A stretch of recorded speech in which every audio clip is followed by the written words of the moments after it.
Great. Thank you so much. Item 1, call to order. I call to order the regular meeting of the Marin Wildfire Prevention Authority Board of Directors of April 16th, 2026. Would you please, Stephen, call the roll so that we can ensure we have a quorum? Certainly. Starting with Bolinas Fire, Director Molesworth. Here. Mill Valley, Director Jones. Here. City of San Rafael, Director Kurtz. Here. City of Larkspur, Director Way. Here. County of Marin, Director Redoni. Inverness Public Utility District, Director Donahue. Kenfield Fire District, Director Evergenis. Here. Brynwood Community Service District, Director Shea. Muir Beach, Director Murray. Here. Nevada Fire District, Director Goins. Here. Sleepy Hollow Fire District, Director Finn. Southern Marin Fire District, Director Hilliard. Here. Stinson Beach Fire, Director White. Here. Town of Corte Madera, Director Casisa. Here. Town of Fairfax, Director Kohler. Here. Town of Ross, Director McMillan. Here. Town of San Anselmo, Director Schlesinger. Present. And we do have a quorum. You may proceed. Thank you. We have a quorum. Great. So now we go to item 3, agenda adjustments. Do members of the staff have any, or the board have any requests for agenda adjustments? Seeing none, we'll move on to item 4, open time for public expression. The public is welcome to address the Board of Directors at this time on matters not on the agenda that are within the jurisdiction of the board. Please be advised that pursuant to Government Code Section 54954.2, the board is not permitted to discuss or take action on any matter not on the agenda. Comments may be no longer than 2 minutes and should be respectful to the community. Please silence your cell phones during the meeting and mute your microphone when not speaking.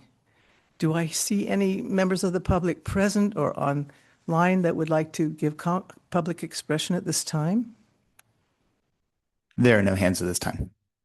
Thank you so much. Seeing no hands, we move on to item 5, Executive Officer's Report. The Executive Officer is away this week, so Planning and Program Manager Ann Krelock will provide the staff report on this item. Ann. Good afternoon. I tried to grow a beard today. I tried to steal Steven's beard. This is just going to have to do. Happy to jump in and be Mark Brown today. He's off in Scotland and having a great time. I would say he's sorry to miss, but he's probably not. He's having a really good day. So I'm going to cover a few items very quickly here. One, fuels outlooks. I'm not going to cover it in the same way that Mark did, but I did recently attend a really interesting talk by a climatologist with the California Geological Survey. And she reported out what this last water year has been looking like. We've been a little on the dry side in our region, and the temperatures, the average temperatures have been a little on the high side. So that projects, potentially an interesting fire season. I don't think that the projections for large fires are particularly high for the time being. So for the rest of the spring, it's looking fairly stable, but that projection only lasted through kind of May or June. So we'll see what it looks like and how regular the precipitation is up through that time. Let's see, moving on to the next item, Marin Voice. There was a really nice Marin Voice piece out there from Director Hilliard and Mark. That really highlighted the CWPP, the Community Wildfire Protection Plan. That was April 1st, so make sure to take a look at that. The CWPP is going to be unveiled, our draft of it, on May 2nd, and we're very excited about this meeting. This is a public meeting at Embassy Suites in San Rafael. A lot of work has been going into this CWPP update to make it a dynamic CWPP, so it's not just a static paper document that sits on a shelf. This is a really dynamic tool that we can update on a regular basis. So that event starts at 9:30 a.m. The doors are going to open at 9:30. Presentations will start at around 10. We'll have some PowerPoint presentations, some kind of Q&A and panel discussions. Bill Tyler's going to run the panel discussions. And then we'll have tabling and lots of interactions with different agency folks. So make sure to send along those flyers that I distributed earlier today. So hopefully we'll see a lot of you there. In fact, the whole month of May is National Wildfire Awareness Month. And so if you're not at our meeting, I hope you're doing something out there for wildfire preparedness. This photo is from our event in March, on March 24th, where we hosted the Resources Legacy Fund. The Resources Legacy Fund is a nonprofit that works in policy and funding. They're based in Sacramento. They work all throughout the West, and they really focus on environmental causes, conservation, climate change, and increasingly wildfire. So they reached out to us last year to check in and see if we would mind hosting their board meeting. So we had about 30 members of their board out visiting us at the Sleepy Hollow Community Center. Sleepy Hollow Fire helped host as well. Fire Safe Marin was a huge part of that also. Big thank you to both of those entities. We were able to take them to see the Greater Ross Valley Shaded Fuel Break and drive in vans on those windy roads and really highlight the need for evacuation work and visit a home where a home hardening was taking place. So we were really able to kind of highlight all those different tools that work together to collectively reduce risk. So very happy to have them join us. They spent the rest of the day with Marin Water, so it was a full day for all of them. And Michael Wara joined also for lunch to speak, and they had a whole set of speakers talking about all sorts of different topics, as you might imagine. Strategic planning, I think we're still looking for a date, so nothing to report there, but we'll stay tuned. Hopefully a date, potentially a Saturday in the near future where we can talk and brainstorm and think about the next 5 years for Marin Wildfire. And then several of us attended the WUI conference. And this is a conference that happens each year. This year was in Reno again, and Marin Wildfire and all its member agencies received an award. So this was a really exciting thing, kind of a big deal. The Wildfire Mitigation Awards are the highest national honor that one can receive for outstanding work and significant program impact in community wildfire mitigation. It's supported by the National Association of State Foresters, the International Association of Fire Chiefs, the National Fire Protection Association, and the USDA Forest Service. So that was a big deal, and congratulations to all of the member agencies. I just want to make a comment. Yes.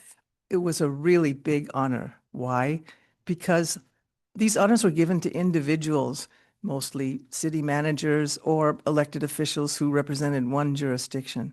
We were the only ones where I could proudly say I was representing 17 agencies, and it made it really special. So thank you for the honor of letting me accept it on your behalf. And that's the end of my report. Yeah, go ahead, Barbara. I just want to say a couple things. Anne received the CWPP announcement with the flyers, and I've asked our staff to advertise it in our newsletter. And I would just suggest to other jurisdictions that have newsletters that you put that out there. I think that will get the word out. And the other thing I want to mention, I'm currently and have been for a few years the chair of Marin LAFCO, and our staff just recently did a study of all the fire agencies in Marin. We gave them some comments. There's a new draft out there. I don't know if, I can send the draft to Anne, I suppose, and if you want to circulate it to folks here, it's still draft, but one of the things we try to do is do special studies. And I know John Bagala of the Marin Professional Firefighters said he thought it was great. Yeah, so I'll send it on to, is it okay if I send it on to you, Anne? Because I know Martina's not feeling well. Okay, thank you. Yeah, yeah. Yeah, great. Thank you. Thank you. Well, continue your report, Anne. She's done. Are you done? Wow, that was good. All right. Now I'll take any other questions or comments. Any other questions? Seeing none, then I'll now go to the public. Are there any members of the public present or online who want to make comments on this report? There are no hands this time. Seeing none, then I'll bring it back to the board. Is there any further discussion? Seeing none, we'll go to the consent calendar. The opportunity for public comment on consent calendar items will occur prior to the board's discussion of the consent calendar. The board may approve the entire consent calendar with one action, or may remove a member of the board or staff can remove any item for a separate discussion. So before we go to ask, I will now take public comment on the consent calendar. There are no hands this time. Okay, seeing no public discussion, do any board members wish to pull an item from the consent calendar? I'll move the consent calendar. It's moved by Director Kohler. Do I have a second? Second. Second by Director Kurtz. Do we need to take, there's no one online, so we can do it by voice vote. All in favor? Aye. Opposed? Abstentions? Okay, motion passes. Thank you. Okay, so now we go on to item 7, action items. Item A is the Fourth Amendment to the Executive Officer's At-Will Employment Agreement. Prior to taking action on this item, the Brown Act requires me to orally report a summary of the recommendations. The Executive Committee recommends approval of the proposed Fourth Amendment to the Executive Officer's At-Will Employment Agreement. The agreement includes Mark Brown's current base salary of $223,863 per year, which took effect July 1st, 2025. The amendment also extends the term of the agreement for 3 years and specifies that merit increases may be awarded following the executive officer's annual evaluation. The other terms of the agreement, as previously amended, remain in place. Jean Bonander is here, who facilitated the executive officer's evaluation and negotiated the Fourth Amendment to his employment agreement, and she will provide a report on this item. Jean. Thank you very much, President Hilliard. And I'm pleased to say that the president has, in essence, given my staff report. So I won't repeat. I would indicate that the executive committee was very thorough in their deliberations regarding the executive officer's performance, and the performance was based on comments from all the board, requested from and received from almost all of the board members. And I was very appreciative of getting that information and being able to consolidate that on behalf of the executive committee. The executive committee considered the evaluation and the compensation and the language that is before you today in 2 closed sessions. And they are recommending approval today of this Fourth Amendment to Mark's professional services agreement to serve as the executive officer. The evaluation was positive, and the executive committee expressed their appreciation to Mark for his service over the last 5 years. And this agreement indicates a 3-year extension to the existing contract with an option for an additional 2 years based on mutual agreement. And there is a little bit of additional language added in the Fourth Amendment about how the merit adjustments will be addressed by the board of directors and the executive committee in the future. Those language changes are fairly minor. And let me see. And as President Hilliard indicated, there's no change to compensation that was granted, other than what was granted to Mark on July 1st, 2025, and that his current compensation is $223,863. $863 a year. So with that, I'll be happy to try and entertain any questions you might have, and was pleased to do this work on your behalf, and thank you very much for the opportunity. I would like to thank you, taking my own, so much, Jean, for what you've done to get through this process. But I also want to thank every member of the board for taking the time to be so thorough and diligent and give us not just yes or no answers, but details. It really helped the process, and it's really going to help Mark too. So thank you all so much. Now, anybody else would like to make a comment? Okay. Quick question. Yes, you are. So I read through the amendments. Is there a cost of living adjustment year over year as part of the contract that's just not mentioned in the amendment? Because I just didn't see any escalator beyond the merit increases that are mentioned there. That's correct. That is not indicated in a professional services agreement like this, that any adjustments to compensation are up to, in essence, the board and the executive committee. The adjustment that Mark was granted on July 1st, 2025 was a cost of living adjustment. And then the board will consider again at the start of the next fiscal year, should they wish to adjust his compensation again with cost of living and or a merit adjustment. And how are those considerations brought to the board, just as a matter of process for the consideration of a cost of living adjustment? Happy to help if you'd like to, Jean. Yeah. Megan is probably better prepared to address that than I am. Thank you. The way we've handled it in the past is to bring it through for a resolution, and it's usually retroactive. If we don't bring it in time for the July 1st meeting, we have brought it, I think last year it came in August and then it was retroactive. As you noted, probably with President Hilliard's comments tonight or this afternoon, for any adjustment to his income, even if it's related to just a CPI increase, that announcement will be made. So it's very obvious when that's coming forward for the executive officer. Great, thank you. Yeah, go ahead.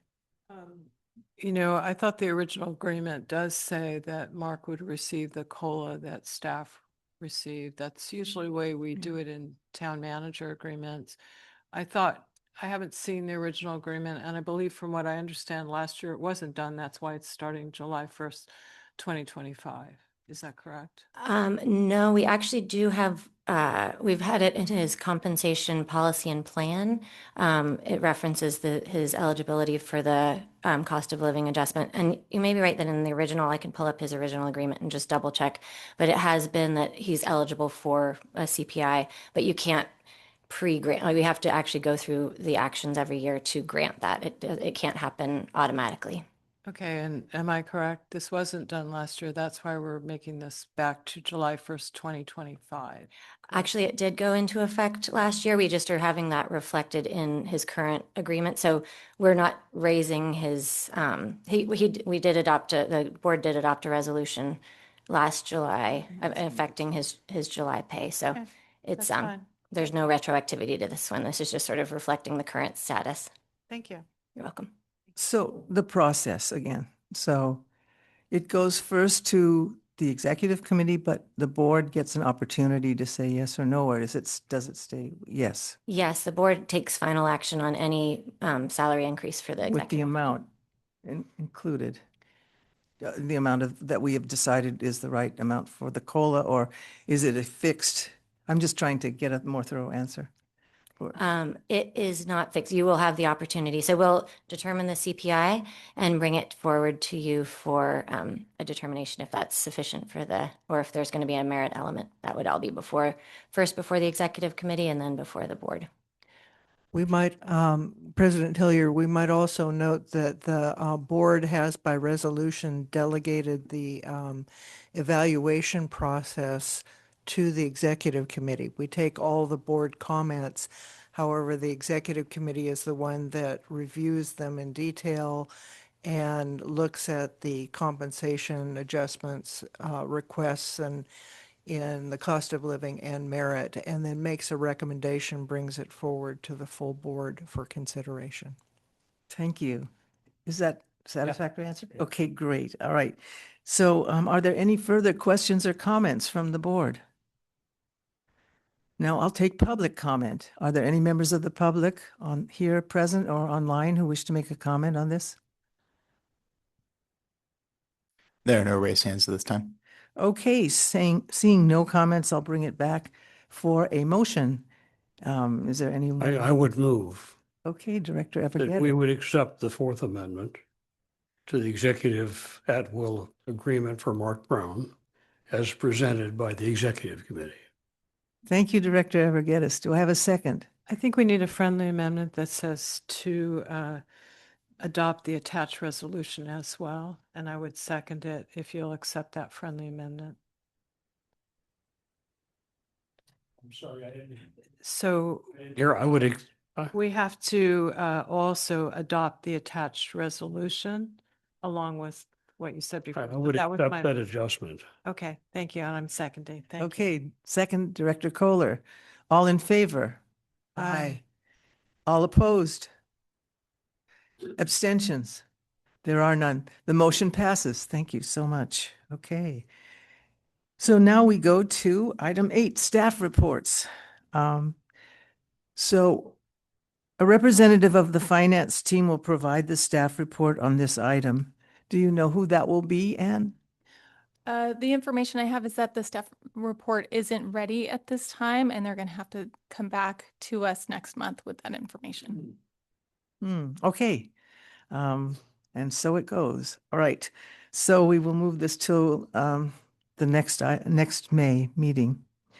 Now, item B, work plan implementation update. So I hope you've had a chance, maybe you haven't, but we asked if you would look at the executive committee video because you'll see the same exact information today. But the idea, I'm sorry, go ahead. I'm Ann. sorry, I'm getting a message that we do have someone from Southern Marin Fire, a finance person, who can provide that report. Oh, great. Great. So please say who you are and introduce yourself, and please give the report. So I'm hoping you can all hear me. My name is Josette Reyna-Lucan, and I am a consultant with Southern Marin Fire District, holding the office right now for the finance manager, who is also the agency in charge of maintaining Marin Wildfire Prevention Authority's financial records. Unfortunately, at this time, we received the county bank statements very late, and they were only preliminary numbers that were provided to us. So in order to provide you accurate information with finalized numbers, we are requesting to defer the item until the May meeting, which then would provide a month lag. This will allow district staff as well as county staff the ability to provide you final numbers. In the interim, I just do want to provide an update that we did go ahead and kick off the 2024-2025 audit for MWPA, and that will be concluded by your August scheduled board meeting to have the final report and the results of the 24-25 audit. There has been a delay in audit that we are a year behind, but by doing it in this manner and auditing that prior year in an off season, you should be put back on track to be able to kick off your 25-26 audit in the fall. And that would bring you all back to your normal schedule of having your audits reported within 180 days of June 30th. It was at some point in time your auditor's assessment that we were waiting for member agency financials to be closed and to submit their report. At this time, we don't feel the need to wait for that. We can move forward, and our finance staff is working on preparing for you all your 25-26 revised budget numbers based upon your 24-25 anticipated rollover of funds. So even though we do not have a financial report for you ready this morning or this afternoon, excuse me, time goes fast. We will be going ahead and continuing to work on catching up MWPA on their financial reports. And I do appreciate your patience and consideration because we want to provide you the most accurate numbers and final numbers so that you don't look at it a month from now and say, why did that number change? So that is the reason for the lag. And like I said, once we have that, we can then report in this method moving forward in an accurate manner with final numbers. And I'm happy to take any questions in regards to the financial report delay, audit, or budget preparation. Thank you, Josette. We don't have numbers in front of us, but are there any questions or comments about what's been presented? No, I see none. Thank you. Yes, do we need a motion to continue this till the next meeting? Megan? I think this was sufficient as a staff report presentation, and the same information plus next month's will be Okay. coming next month. So I think we're in good shape. We still have to do public comment since there was a staff report offered. Thank you. Okay, then, public comment. Are there any members of the public present or online who would like to make a comment? No hands at this time.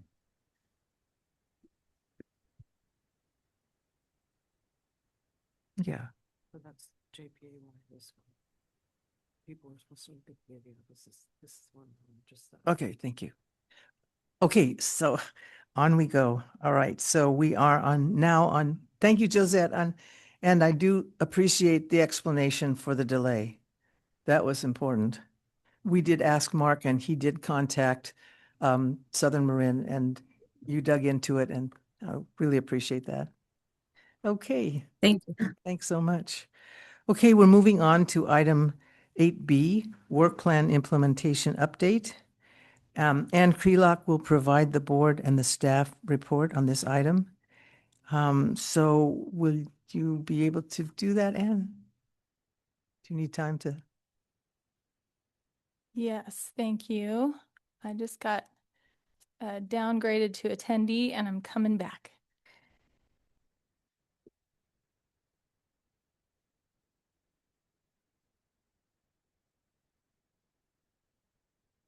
Just watch it spin for a moment. Okay.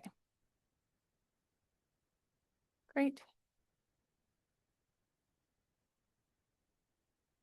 Okay, fantastic. So just a very brief report. This part of the agenda addresses the existing work plans. We're going to be talking about the next work plans, but this one, just a few highlights here. We're busy as always in terms of vegetation management projects. We're out there getting the botanical surveys done, geological surveys in some instances, and cultural resources surveys to make sure we're ready to go for this next season. A few other highlights that are non-shaded field break. The chipper program is up and running. I think we are in week 3. I'm asking our management analyst. Week 2, okay. Of the program, this is 30 weeks, 6 rounds, 1 round in each, or 5 rounds in each zone, 6 rounds in each zone. So you go in this order, generally Novato, West Marin, Southern Marin, Central Marin, San Rafael, and then you repeat. So signups are looking really good, and this program is off and running again. The inspection program is up and running and growing. We're going to have a total of 30 inspectors this year. 13 are returning, and they came back at the end of March, and 17 new. They're coming in May. And they're going to be working on increasing resident contact and then also completing more full inspections. We had a couple, well, we had one field trip in March. We went to Novato's headquarters, and that was a really great event. It was a little different than our usual public field trips. We had a number of folks, including master gardeners and a garden club, come and join us to see the Firewise gardening and their new signage at Novato HQ. And so we were talking salvias, we were talking about bees, we were talking about separation of the different clumps of vegetation and zone 0, and it was a really great conversation. So we are hoping to host more field trips to that kind of built environment and talk about some of those great gardens that have been installed with Measure C dollars. So stay tuned. We'll have more of those. It's also a really great ADA accessible event, and we had a very different kind of group of folks who joined us for that. So we hope to do more of that. That was a lot of fun. Our next field trip is a little different. It's back to Shaded Field Breaks, and that's in San Rafael. A lot of work going on in San Rafael on San Rafael Hill. Very dense, non-native, shrubby understory gorse and broom. You can see some work in this photo at the bottom. A lot of gorse and broom removal on the left and remaining on the right. They've also done some pile burning on San Rafael Hill recently. So we'll take a look at that on April 24th at 10 a.m. And we're going to be requiring RSVPs because parking is going to be tight. So please, if you've received an email with an invitation, take a look at it, follow the link, and then let us know if you can join us and also pass it along. And we hope to see you. And that may be the end of my report. Happy to take questions. Are there any questions, comments? On what was been, yes, Director Way. I don't know where San Rafael Hill is. Can you describe its location? Is it above the mission? It is, let me show you. Oh, At the okay. risk I could of Google it, but Brad doesn't know either, so Brad's trying to fake me out. so I'm gonna Okay, that's all right. I'll look it up. I just was trying to. Is it above the cemetery? Here, I'm gonna show you. I was trying to get Robert my- Dollar, I'm gonna show you here. I'm gonna exploit this opportunity and go to our vegetation management project webpage where you can take a look at a map. So view a map of vegetation management activities. So thank you for asking that question. And I'm not going to let you take your question back. So let's take a look. So you can zoom into, my laptop's just going to be a little slow. It's had a rough day. So moving into the San Rafael area, you can zoom in on projects here near downtown. So here's San Rafael, and these highlighted areas are projects that are approved by Measure C. Yeah, you got it. So this is a great way to find out what we're doing and where those approved projects are located. When you click on a polygon, you get to see a little description of it, and you can click on more information, which takes you to the project webpage. And that project webpage has the environmental document, has more maps, and information on field trips like this one, April 24th at 10 a.m. RSVP below. So feel free to click around on that map and then reach out to me if you have any questions. That was a really great lesson. Thank you so much. I'm so glad you asked. Yes. Director question. So I have a question about the fire inspectors. You mentioned that 13 were returning. I'm wondering if that's a good number, if that's a bad number, if that's a less than desirable number, if there are things that we should be doing to better retain fire inspectors so that training and ramping up 17 new inspectors on the season isn't necessary. Just kind of trying to understand the dynamics at play there in terms of the retention and recruitment and training of fire inspectors for the season. That is a Good great question, and I'm going to introduce David Glenn, who can help answer that question. Tough to push that to talk. Screen. That's about average for us. We had, I think, 15 returners last year, and actually David, one. excuse me, you are, My name is Dave Glenn, yes, and in charge of the Defensible Space Program for the MDSA. thank you. Okay. I for used the to be a record. real firefighter in my previous life, and then I retired and got this job. So yeah, that's about average. Last year we had 15 returners. This year we have 13. Actually, one just got another job in the East Bay, so we're down to 12 returning inspectors, and we'll have 18 new inspectors. They're all young for the most part, trying to get jobs, so it's hard to retain them, to get them to come back each year because they are trying to get full-time jobs. But you know, I think it's a pretty good number. And is their compensation competitive with other places where they could be? I mean, I'm just thinking, right, if we're losing 50% of the inspectors each year, year over year, that's a tough number to be Yeah, retraining each year. but it is a seasonal job, Right. so they have to work, to pay the rent on the off season too. And we pay them pretty well, so it's very comparable, and it's a lot higher than other jobs. They make more than any other seasonal positions in Marin County. So, Thank you. anything else? Oh, Director Goins. I'd just like to note that these are temporary positions. I was a temporary beginning of my career, and I worked seasonal and then as a firefighter.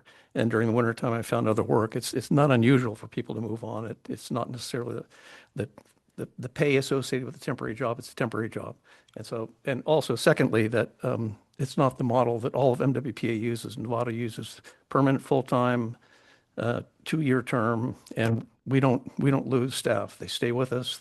They know the terrain, they know the customers, and they know the programs. I just want to make that comment. And secondly, I want to say thank you, Anne, for that. I took the time to go onto the dashboard and look at what we're tracking, what you put up there. And hopefully you all take a moment to go to the dashboard and look at the vegetation management dashboard. All of the polygons that are on there, which in essence, this is the planned work that we have, our priority vegetation management work. It shows where we've completed, what is yet to be completed, and what I'm struck by 2 things. Well, one is the precision, which I thank you, and the environmental work that's been done. But really, we're clear on what we're planning to do. We've done a good amount of work. We have a lot more work to do. And then I think as we look to renewal, possibly, it's also a roadmap of the maintenance footprint, the infrastructure that we put into place. And so I want to thank you and team for the work that you've done on the web presence. I think it's exceptionally well done. Thank you. Back one more comment. Director McMillan. Oh, did you want to?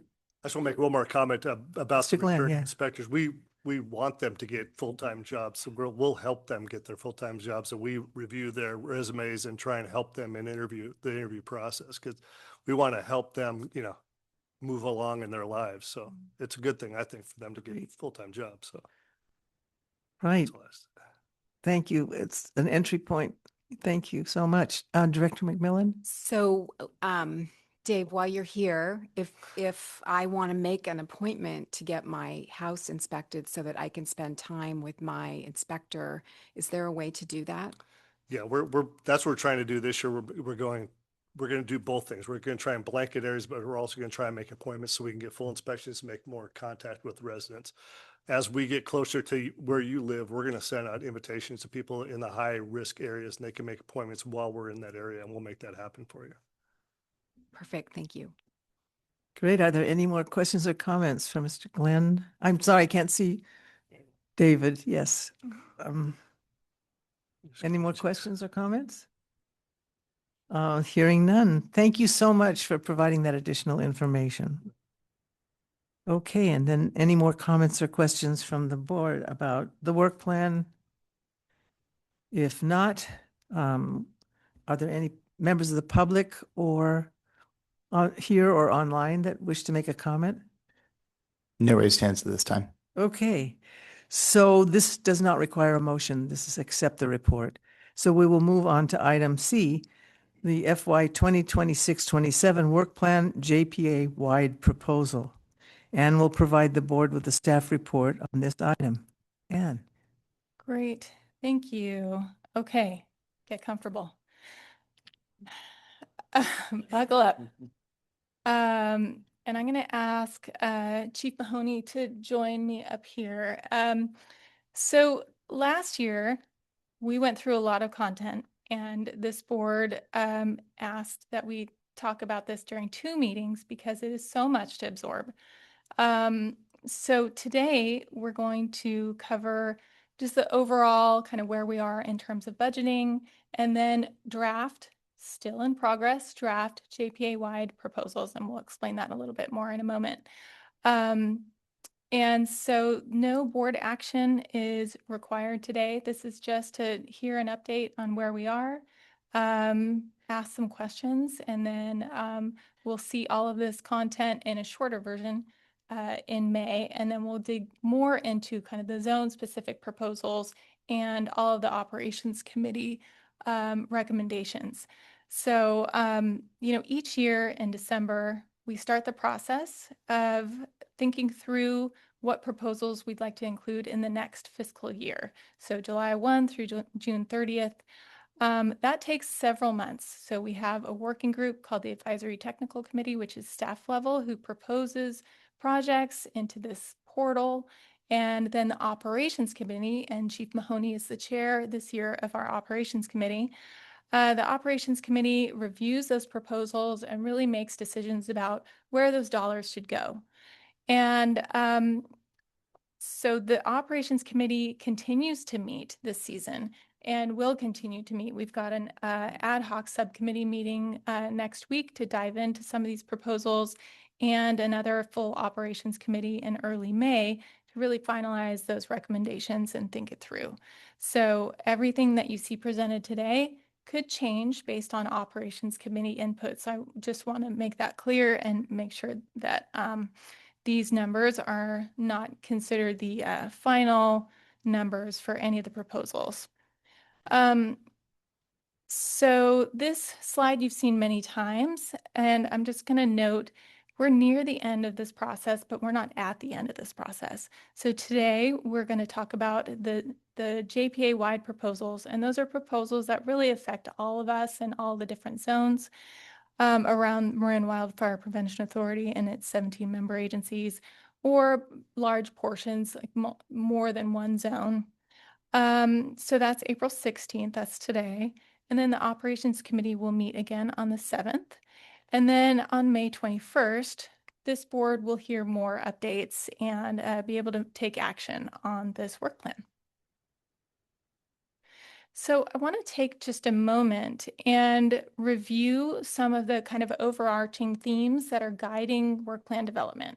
And I won't take too much time on this, but I just want to revisit some of these topics. So first of all, Marin Wildfire's mission. Our mission is to lead the development of fire-adapted communities using sound scientific, financial, programmatic, ecological practices, vegetation management, community education, evacuation, and warning systems with the support of its member agencies and partner agencies. So that, frames the development in kind of the large sense. And then the Operations Committee each year comes up with guidance or updates its guidance that it then gives to staff. So the working group that we call the ATC to help guide the development of the proposals. So I'm just going to list off what those are. There are 8. The house out approach will continue the house out approach, and that generally just means that there's no one silver bullet. We think about the house, making them ember resistant, and then we move out from there. Home hardening, defensible space, evacuation routes, shaded fuel breaks around the edges of communities, etc. Home hardening defensible space will continue to reduce wildfire risk to communities by providing resources directly to residents for home hardening and defensible space activities. Shaded fuel breaks will prioritize shaded fuel breaks directly adjacent to communities and explore potential for strategically placed landscape area treatments or splats informed by pathways modeling, for example. Prescribed fire, expand the use of prescribed fire and public education and involvement around beneficial fire. Evacuations, continue to prioritize evacuation planning and projects to improve safe and efficient evacuations. Insurance, partner with insurance companies and the Insurance Institute for Business and Home Safety, IBHS, to help avoid insurance cancellations and control costs for homeowners. Public education, increase public education, particularly to new audiences, support activities that fire agencies and Marin residents can take, such as home hardening and defensible space, particularly Zone 0, safe evacuations, and reducing human-caused ignitions. And there's a new item this year that the Operations Committee added, I think in February, which was reduction of ignition potentials through local projects and programs, including, but not limited to, enforcement. And then we deleted one item which was outdated. It was relevant last year and not relevant this year. So we communicated that to staff who are developing proposals.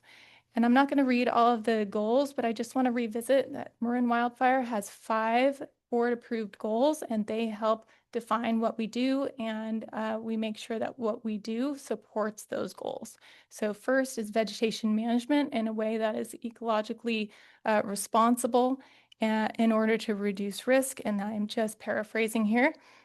Next, detection, alert, and evacuation through programs, funding, and partnering with its member agencies and local law enforcement. Marin Wildfire will implement state-of-the-art wildfire detection, warning, and alert systems, and develop and maintain a countywide network of safe evacuation routes and temporary refuge areas for residents during evacuation to reduce loss of life and property during a catastrophic wildfire event. Next, grants. Will operate grant programs to assist residents in reducing fire risks. Public outreach and education will work with partners to deliver specific, actionable, measurable, and verifiable information and assistance to encourage members of the public to do their part. And I am going to skip through some of this text because I know we're familiar. And then 5, defensible space and home hardening.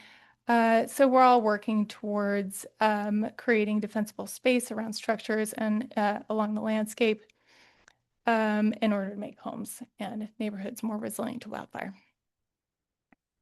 So with those in mind, they really frame the conversation whenever we develop a work plan each year. Now, diving into numbers, this board approved a 2.5% increase in revenue for next year, and that's based on February to February CPI. And we get that number in March, so the board usually takes that action in March. That gives us revenue about $23,551,370. 60% of that is what we call the core. That's about 14 million. 10% of that goes towards administrative costs. And administrative costs and operational costs are all defined in policies that we have online. So if you're interested in the definition, what falls under operational budget versus admin, let me know. That information is available online. Then from that core amount, you've got your 60%, you've taken away 10% of that core for administrative costs. Then that leaves you with about 12.7 million. Then you take that, the bucket of JPA-wide proposals. So proposals that affect all the different zones, you subtract that out, and then that number is $6.9 million. That gets distributed among the 5 different zones according to these percentages here, how they're how dollars are generated in each zone. And those are the buckets of dollars that the different member agencies use to propose core projects. Then 20% of Measure C dollars gets put towards DSpace and 20% local. And so in DSpace is really the inspection program, funding all of that work. And then local projects are smaller projects, sometimes a variety of different types. So if you take those dollars and you distribute them to the different member agencies according to a very complicated list of percentages, this is what you get. The local and DSpace dollars have not changed from month to month through this conversation. The core dollars could still change because we still need to finalize with the operations committee what the JPA-wide proposals look like and how much they total. So those numbers could still change. The local and DSpace numbers have been stable throughout this process. So I was looking at some of the existing and past JPA-wide proposals, and I like to track what we've done over time, taking a look at the different numbers here. The purple ones are active right now this year, and the gray ones we won't be talking about further in this meeting. I'm just kind of keeping a record of all the different proposals we've been working on over the years. It's maybe not an exhaustive list because if you look back at the early work plans, there's some other items in there that are JPA-wide, but let me know if you want a complete list. I've actually got the JPA-wide tables from each of the work plans in front of me here. So we're going to focus on this part of that table. What we're going to do is go through and provide a high-level overview of these different proposals And I've got folks here to help answer questions on some of these topics. And then I'm going to be asking Chief Mahoney as the chair of the Operations Committee to help convey some of the input we've gotten from the Operations Committee. And then we've got Todd Lando, who's the chair of the ATC, here also to help communicate what the ATC has been talking about. So because some folks need to leave very soon, I'm going to be fast tracking a few of these items, and particularly, I think I might just start because I know you need to leave soon. So I think I might just start with to invite Chief Mahoney to provide like overall kind of what the Operations Committee's been doing and general input that you've been providing on these. Is that okay? Okay. Good afternoon, Board. Dan Mahoney, I'm the chair of the Operations Committee at Fire Chief for Ross Valley Fire Department. So thank you, Ann. Like Ann said, these projects are still in draft form. The Operations Committee has an ad hoc meeting in, when is it? On Monday to really flush out a lot of these projects. But our overall concept for the core projects were really to help continue to support the good work that we've done over the last couple years.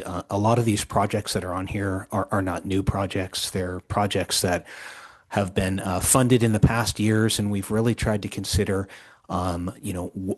the input that we've gotten from our residents and in what they like out of these projects, and wanted to continue some of that work with them, actually doing some of the declaring themselves. So that's why, again, you'll see that we have the chipper program in here. There's a big component here is the educational outreach component that we're still working on. Everybody, I'm sure, has been to Ember Stomp at one time or another. We feel that it's very beneficial, and the fair has been able to cultivate a lot of interest in folks. So we're supporting the Ember Stomp.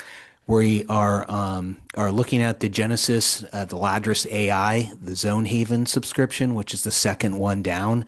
You'll see that is actually the platform that OEM uses for Alert Marin and notification of for emergency alerts. So we are in support of continuing to support that, obviously.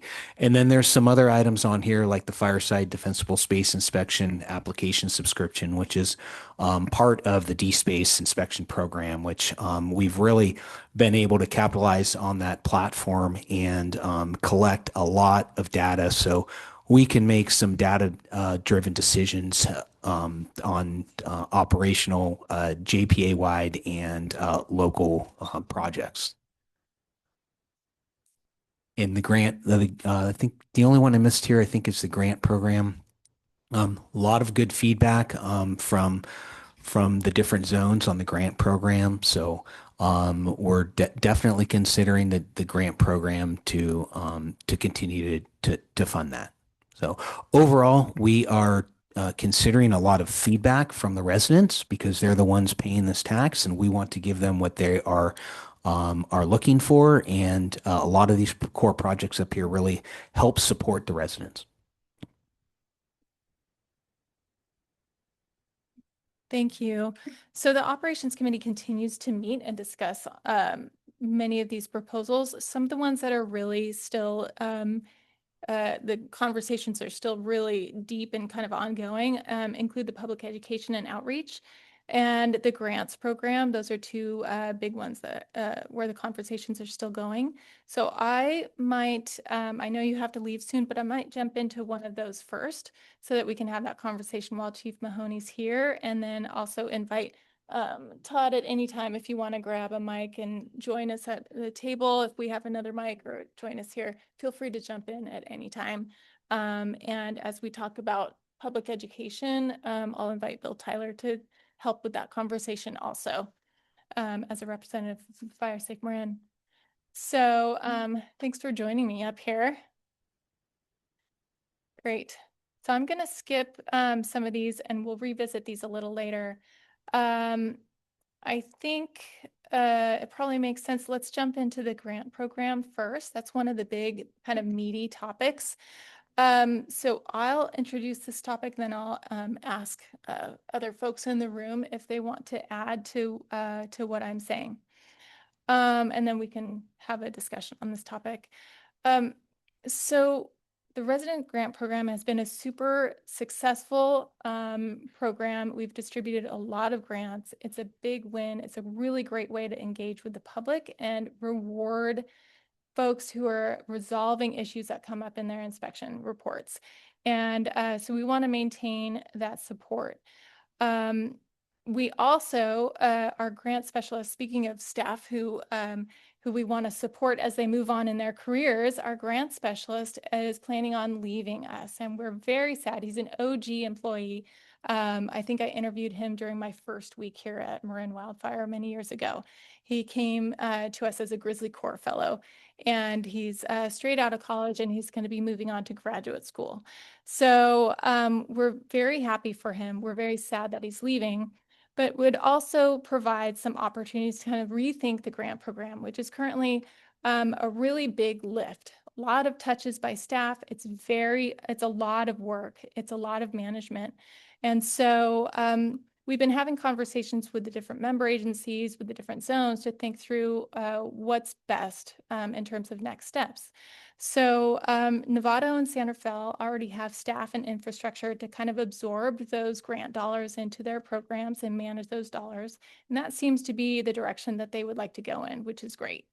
We also have for the other 3 zones, our Defensible Space Alliance, which is a well-oiled machine, really great at doing all those inspections, many thousands of inspections, have inspectors in place. So the question is, and these conversations are ongoing, is that a great forum for moving the grant program into the hands of the folks who have actually walked the properties and met with the residents and have seen the very, trellis or vent that would potentially be funded. So a lot of questions remain. Staff capacity to manage distribution of grants. Are there also ways to more automate the process, work with Fireside, and make kind of a user interface for the public where there are fewer touches for staff to make decisions, to contact this entity and that entity to make sure we're all on the same page? So can you automate it more? Do we want to work with defensible space inspectors to distribute those dollars, or do we want to keep maybe a half-time or even full-time, but maybe a half-time grant specialist to help support the program within Marin Wildfire? Either way, it's an opportunity to more tailor programs based on local need, and so we're seeing it in that way as well. So the DSA has been discussing it with our grant specialist, and then the fire chiefs need to weigh in, and it's all in flux, but I think we have some really interesting and great opportunities to make the program more efficient, I think, going forward. Is it possible to make a quick comment? Please. So my concern is that the Marin Defensible Space Alliance are folks who are very focused on what they're doing. I think if you were to transfer the grant specialist role to each one of them, it would be a consistency issue, as well as I think it might limit their ability to do the work that their main focus. So I guess I would just vote for, while Chief Mahoney and Battalion Chief Lando are here, to really consider this half-time grant specialist. I think consistency is really important, and letting people to focus on what they know best. And that's just my comment. Thank you.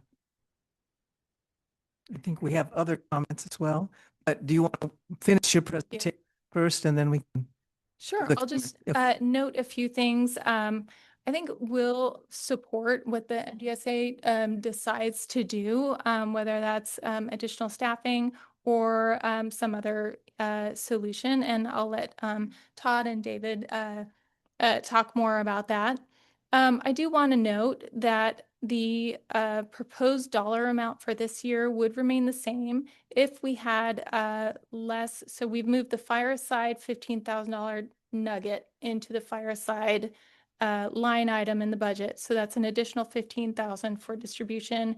If we cut the full-time grant specialist down to half-time, that's another 42,500 for distribution as grants. And then I just want to note overall, within the whole, the suite of projects that are currently being proposed as part of the work plan, we are increasing the number of dollars available to residents by quite a lot. So these numbers again are draft because we don't have the final numbers yet. But I was looking at last year's grant dollars and we were at about 2.37 million in direct assistance, grants, reimbursement, direct abatement. And this year we're looking at over 3 million. So we're actually increasing the number of dollars that go directly to residents, either through the JPA-wide program or all of the different, if you take all of them put together. So we really believe in this as a great model to increase resilience at the home scale and at the neighborhood scale. And that doesn't even include Ember Ready. So I just wanted to note that and then invite Todd to say a few words. Any thoughts you want to share? I just Todd Lando. I'd start by saying that I'm speaking as the chair of the Marin Defensible Space Alliance, not the ATC, although that was really why I was invited to this meeting. But to speak about this grants proposal directly, the Defensible Space Alliance agencies, which are really 15 of the 17 agencies that are part of it, MWPA, including the volunteer agencies in West Marin, the entirety of the Southern Zone, the Central Zone, and the West Marin Zone. So agencies with, local funding ranging from $3,000 to $300,000, but representing about a little bit more than half of the total allocation for the MWPA. We are at the beginning stages. We're going to do this quickly, but the beginning stages of evaluating how this impacts us. The agencies met 2 days ago, the representatives for the Defensible Space Alliance. We met with Josh, who's leaving MWPA, to get a high-level overview of the grant program itself, what it might mean. We wanted his input and his opinions on how this will impact us. To speak directly to what Director Kohler brought up, we are adamant that this will not impact the Defensible Space Alliance operations. Our first goal is defensible space inspections, evaluations, education, and to some extent enforcement. All of the agency representatives are dead set that this can't impact that program. That said, we do think that there are ways we can leverage the work that that program does to potentially improve or contribute to, expand on the grant program, potentially that with some overlap on how the grants are managed for the Central, South, and West zones. We do not have any specific direction at this point. We understand that we have to move quickly. This is all happening quickly. We first learned of this at the ATC meeting in the month of March. So we're evaluating a number of different options. Anne did a good job in the slide of presenting to you, sort of the overview of the ideas that we have. We think that these may be viable, but we are not committed to any direction at this point, and are looking at options ranging from asking the MWPA to continue to employ somebody to manage the grant program from this office, or it may be managed at some other level, or even considering options like looking at contractors like Fireside to potentially manage the grant funds for all of us if we can show that it's more cost effective or more effective for the end users, which is really the community members who access these grants. We want to make sure that they receive the best possible communications, the best responsiveness that we're capable of delivering to them when they have questions about where they are in the process, about how the program works, but we don't want that to result in additional workload for our defensible space team, which is already working at, a very efficient but maximum capacity. Hope that makes sense. Director Way. Yeah, thanks for explaining that, Todd. If the choice is to decentralize and bring it into the more local area for grant allocation and follow through, one of my questions or concerns would be, one of our goals is to be more fire resilient and therefore create better insurability of homeowners, homes and businesses in this marketplace in this country that's making insurability in WUI areas or in California almost impossible for a lot of people.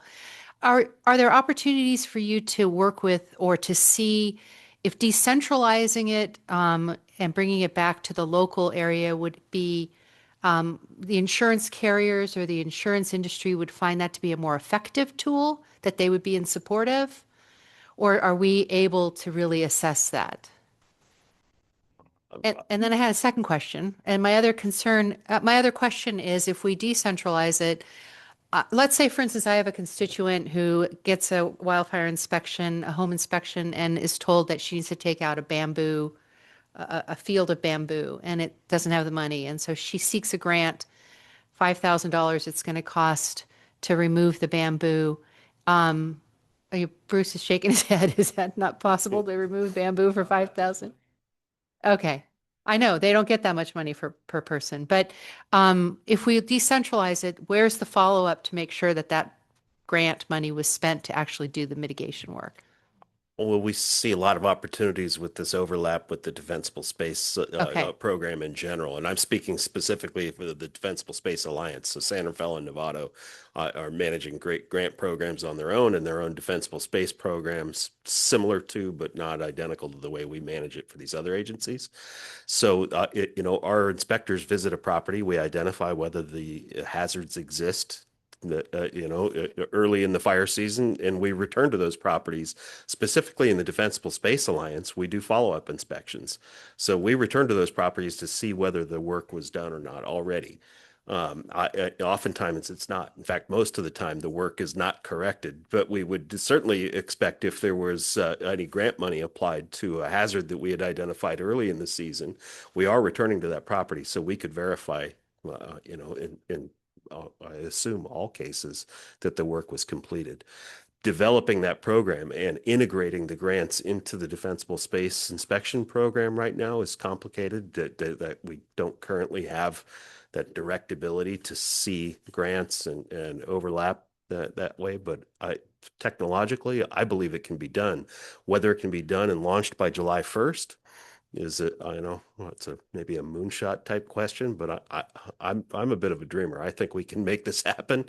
That said, it requires that all of these agencies agree that this is the approach we're going to take, and there's a lot of different options on the table, including just redistributing that half of the 900,000 back to the individual agencies and letting the individual agencies manage grants, but I don't think that's efficient. And I don't think it's fair to ask Bolinas and Stinson Beach and Inverness to manage $3,000 worth of grants, grant money.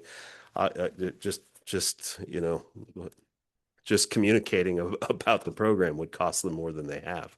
So that we really need to lean on this economy of scale that we have by combining all 15 agencies. Frankly, I wish it was all 17 agencies working on the same. Director McMillan?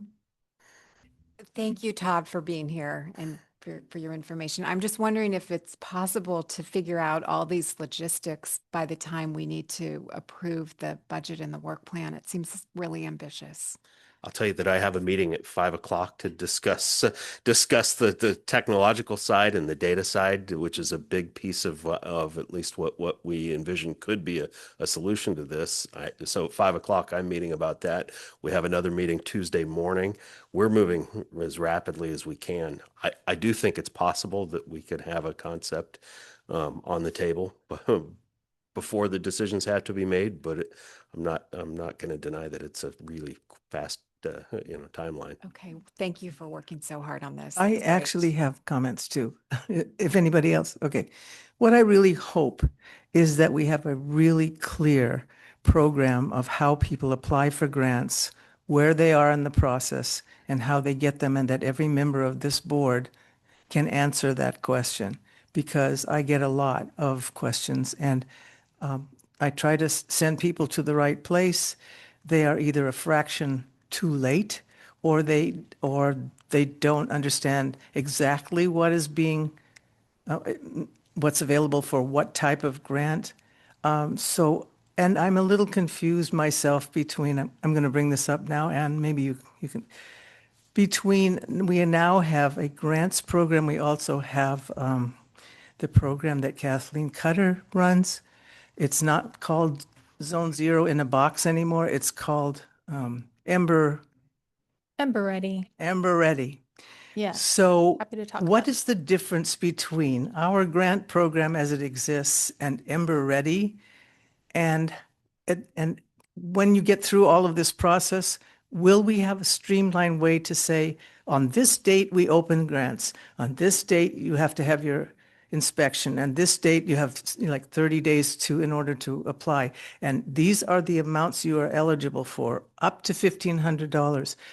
And the reason I'm so passionate about it is I signed the checks, and I'm so excited to see how many individuals are doing things and applying for grants. And the success of this program, in my mind, is word of mouth and neighborhood influence. And I think that and I'm really happy to see that more money is going to be put into the grants. Okay, so that's my goal. So, yeah. Okay, so If I may just add to your questions in regards to clarity, the one item that you didn't mention that has been asked is accountability. What accountability the grantee provides that they've done the work. And Novato has a model, others have models, but accountability is critical. The question, how do we know? Well, in Novato, we know because you get the pre-inspection picture, you get the post-inspection picture. I send copy of a contract and payment. And anyway, everything is there, but accountability is critical. Thank you so much. Director Kurtz. One follow-on sort of request. I mean, I think going forward right now, it makes sense, but I'd be curious as after this season to see the cost per DSA versus San Rafael versus Novato and where we're seeing if there's efficiency or not efficiency in terms of the modeling and the cost. Like, do we need to put more into this bucket or do we need to put less, or, how we look at it. So I think, as we're going through, it's hard to say this is where we're at right now is the right amount. So I think that, looking at this season to see that, per, I don't know whether it's per inspection cost, a fully loaded per inspection cost, what that would look like. Yeah, I think that's a great point. And I think some of the work that we do ends up inspiring a lot of other work. And so there may be $1 spent in the grant program and $5 other spent doing other work that they just were inspired to do. And we've seen that even with shaded fuel breaks, where they'll contact the contractor who's doing the shaded fuel break and have them do work on their property. Sorry, Director Goins, I think you were. So I think it's important for us to be clear that, and you just gave a 3.1 something $million figure of the total amount of work that's being done. And let's not talk about $900,000 in isolation. Novato puts its 20%, $1.15 million into grants. So there's another 1.15. San Rafael, I'm not sure what you do, others may, but the total is 3.1. So when you talk about 900,000, and Barbara's asked a question, others have, it's not 900,000. It's more than 3 times that. So let's talk about this in the context of the full program of work and package to clarify that moving $100,000 into it is insignificant. So anyway, thank you. Yeah, totally agree. And we'll hear more about the zone-specific projects at the May meeting. We just don't have time to cover everything today. But we do have, I'm looking at my spreadsheet right now, looking at Novato's proposals and a whole lot of dollars going towards grants, and that totals, the number I have is 1.3 million just in Novato. And other entities are similarly really putting an emphasis on home hardening, defensible space grants, direct assistance, direct abatement, et cetera. I want to note go ahead. Well, so when we have the chart up that says 900 for grants, maybe we need for JPA wide. Maybe we need an asterisk that says excluding San Rafael and Novato, or a footnote that says including San Rafael and Novato, the total is actually 3.1, or just so that the public can easily understand that it's not only $900, 900,000. It's Yeah. much more. In terms of a spreadsheet, they're all separate, but in terms of the public's perception, they're all connected and it's all one big pot of dollars potentially available to them. Thank you. Yeah, totally agree. That sounds good to me. And those dollars are just listed in this bullet point on this slide. I want to differentiate between the grant program and Ember Ready. Ember Ready is not a dollar amount in this budget. It's currently funded through the Marin Community Foundation to get it up and running and pilot projects going. Kathleen and Joe are working really hard on developing this proposal. So the idea here is above and beyond the grant programs, how do we do this work at scale within communities and really target certain neighborhoods that the fire agencies feel are high priority? So it may be that modeling says there's a big risk here, or there's a Firewise community and people are ready to go and ready to do some good work. So Kathleen and Joe can work with the different fire agencies and determine what neighborhoods are really high priority and dive into that neighborhood and do work on vents, do gutter guards, do zone zero, do other activities to really focus either their own dollars, so residents' own dollars with our contractors. So we've got an RFP out to get contractors on board who are potentially going to give us discounts for doing an entire neighborhood worth of vents. So how do we leverage those discounts and get that work done at scale within targeted communities, high priority communities? So it could be that the member agencies are really interested in working within a community and are willing to put some direct assistance dollars or grant dollars towards that work. So that could be another avenue to get a significant amount of work done in specific locations that the fire agencies really feel are high priority. So Kathleen and Joe have been building this proposal. It goes above and beyond the reimbursement model for grants, and it's a way of being proactive and really targeting locations that are high priority. Thank you so much. And I'll also note that there is going to be a connection with Fireside and all of that as well. But Kathleen can answer questions about So that just as we to, can. for my brain, reiterate, so the program that Kathleen and Joe are doing is going into a neighborhood, helping to facilitate a whole group of people to get what they need to do the right thing, to provide maybe discounts and connections with lower cost contractors. In other words, work with the community, whereas opposed to our grants program, which is individuals applying for grants at individual home sites. Has that got it? Exactly. Thank you Yes. so much. You're hired. Thank you. It's like, okay. Well done. More comments and questions on this? This is very thorough and I really needed it. I hope you did too, all of you. Okay, so so now I guess I will ask for, I think where are we? let's go through some more proposals. Okay, And okay. let's, as long as we're on a roll here, perhaps we dive into some more of the meaty topics, and then we can speed through the easy ones a little bit later. How Okay. does that sound? Great. So I think what I'll do is I'll go ahead and bring up the public education piece, and ask Bill Tyler to join us up here so that he can help answer questions as well. So thank you. You're welcome. Thank to you, stay if you'd like. Todd, so much. The public education component, that's another proposal that's still really being worked by the operations committee and the operations ad hoc subcommittee. So certainly more changes ahead for this. So just to back up for a moment, way back in May of 2020, this board, many of you, started working informally with Fire Safe Marin. When Marin Wildfire was being built, it didn't make sense to have our own public education department when we already had a Fire Safe Council locally, one of the, or maybe the oldest Fire Safe Council in California. So rather than hiring public education people and having them on staff, started working informally with Fire Safe Marin. There was a written agreement then created later in 2020 some amendments and extensions. A formal contract was approved in 2023 and then extended a couple of times, and that brings us here. During this time, Fire Safe Marin's role has evolved and grown. They've become a really huge, well-oiled machine in terms of public education in Marin. Marin Wildfire does not have an in-house public information officer. So we've been working really closely with Fire Safe Marin and very happy to have their services and their help.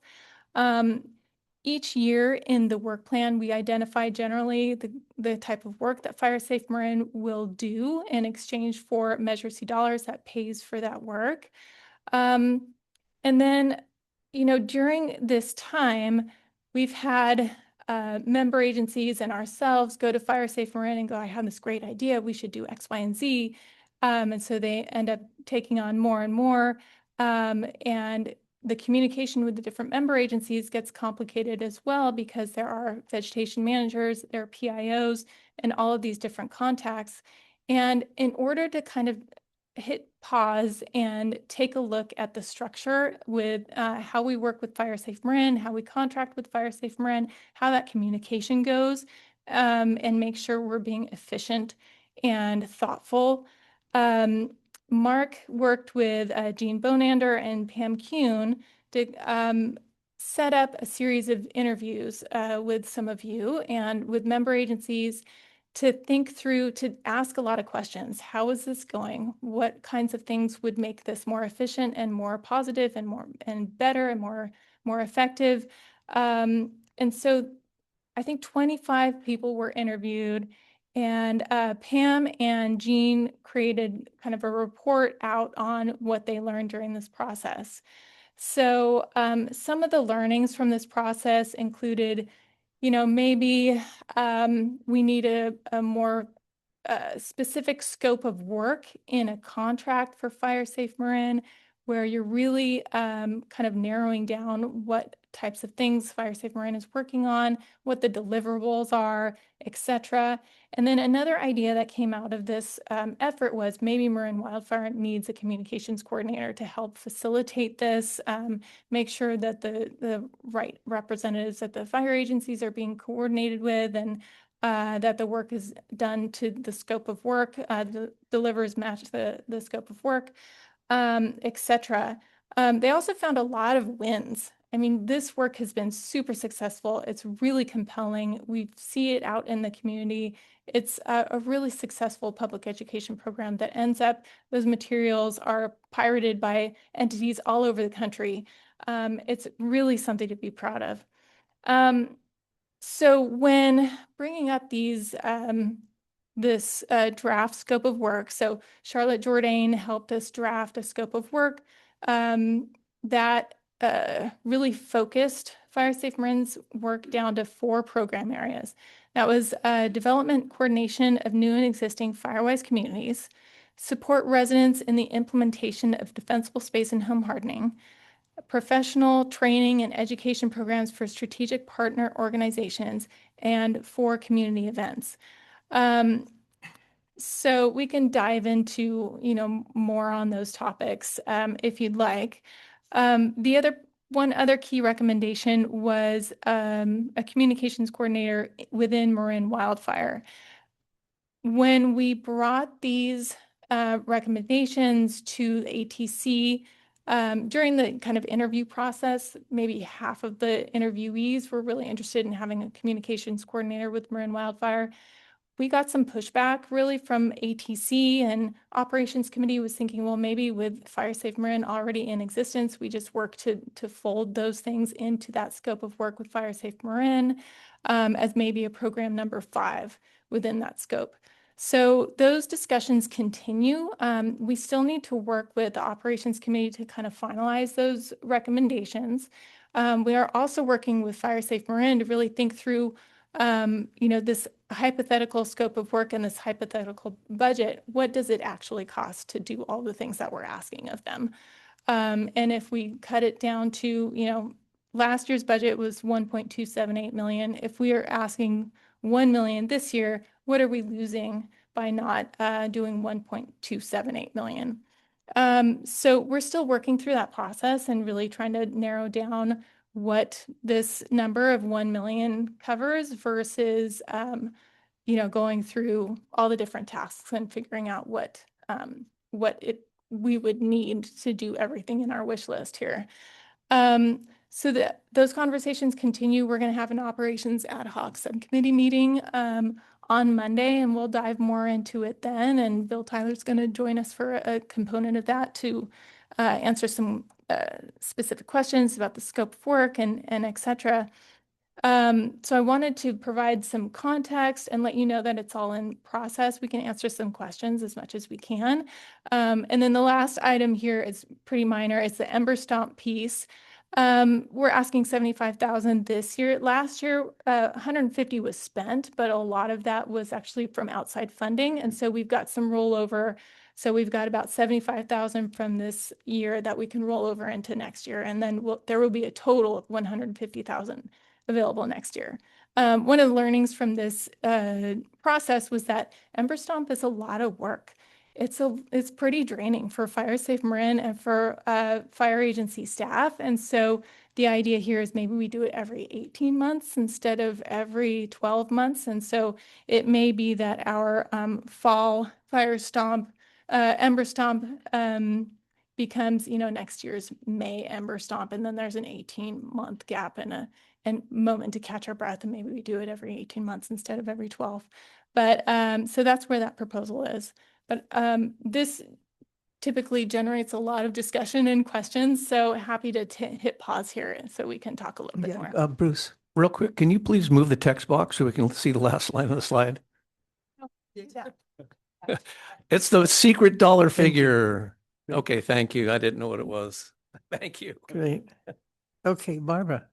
Director Kohler. Yeah, I don't know if you want feedback or just questions, but I will say, I think given that we're, a couple years from now looking at renewing Measure C and nothing is certain in our world these days, it seems like to me, given that Fire Safe Marin is coordinating all these activities, it seems like the best fit is to work with Fire Safe Marin to have a person who's like the focal point of contact and the focal point of getting communications out. That seems like the best route to go.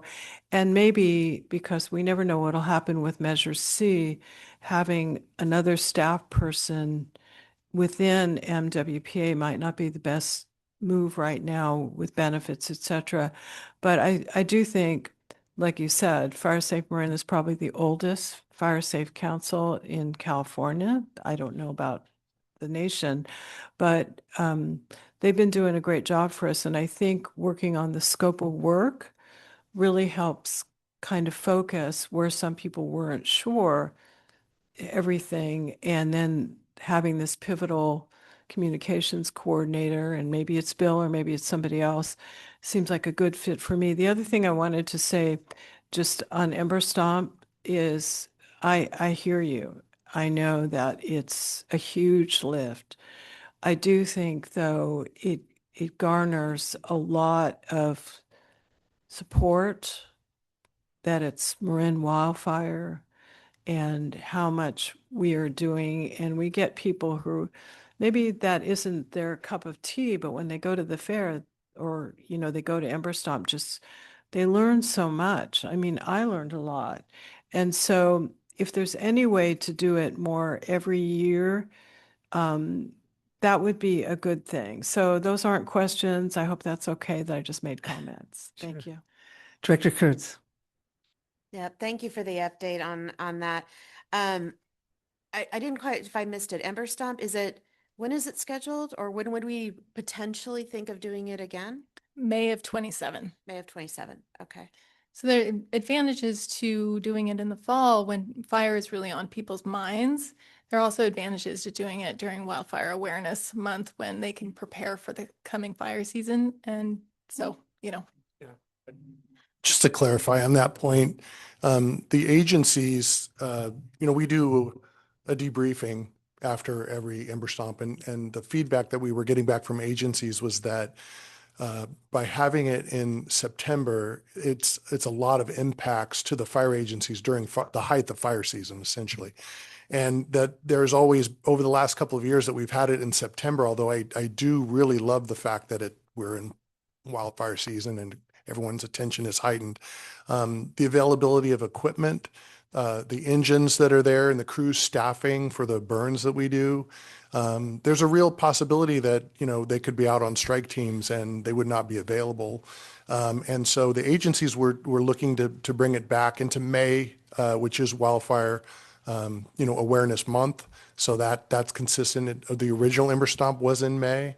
And the other thing that happens in September is October, following immediately after that is October, which is Fire Prevention Month. And that's a big draw on agencies when they open up their own, stations, and there's a lot of attention around that. So by giving it some sort of separation, they thought it would be best positioned in May. So that's the real reason why we're moving it to May. I think it can be done, every year, but I think May is probably just the best time to try and align that. So we've got real strong activities occurring, during Wildfire Awareness Month.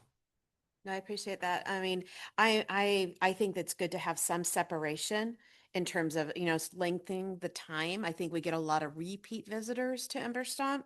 So possibly having more time between each one will allow more people, different people to go, oh, I didn't know about that, or new residents. So I think that makes a ton of sense. I also, for any of these projects and any of these amounts, from our perspective and the board's perspective, it's every dollar into one thing means a dollar not into something else. Right. So it's that balance of where do we put the dollars, which basket are we going to put the dollars in? And I totally agree. It's definitely not this year, or, it's down the road for Ember Stomp. Same rationale around the communications coordinator. I think it's hard to evaluate that without looking at like a role description and how that differs from existing staff that's currently in both Fire Safe Marin and in Marin Wildfire, and how it would do. I don't think a coordinator is another program. It's a staff person. It's not another program. So it's how to support those 4 other programs is how I would look at it. And if that's different or providing a different skill set than what we already have, then that would be the balance. But again, that's $200,000 that would it be better spent someplace else in terms of home hardening, grants, or something? So that's sort of my feedback on that one.